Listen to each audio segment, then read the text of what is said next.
Yaani kuna utofauti ya karti inachezewa kubilio, utofauti ya karti inachezewa kama kawaida, na utofauti ya competition kwenye kuko kitita fulani hata 1000 francs. Ni vitu mbili tofauti.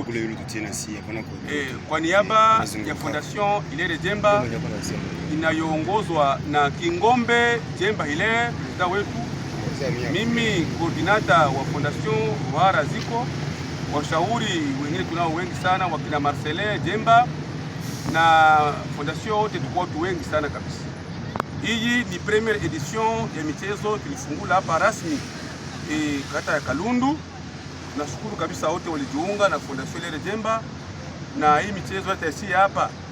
Tutakuwa na nyingine michezo mbalimbali, karata, kata zingine, tutakuwa mchezo wa kabumbu, tutakuwa mchezo wa ludo na mchezo mbalimbali, hata kange kwa wabinti tutaifanya hapa, ili kila mtu frema aoneshe tala yake yenye iko nayo, na Fondation Hilaire Djemba itawashindikiza kabisa. Na kama kuna watu wenye nao wako na ile nia ya kucreate kitu fulani, wajipungane nao ili tuendeleshe frema Uvira yetu. Vijana tuna nguvu, sisi kwa sisi tukiungana, najua mwenye atapata hata sawa leo, hata mega atauza, hata karanga atauza, na wenye walitoka wa kwanza wa Fondation Hilaire Djemba na mwenye wote alishiriki kikao hiki, na washabiki wote tunasema asante sana. Tunafika kwa kituo cha kupana tuzo.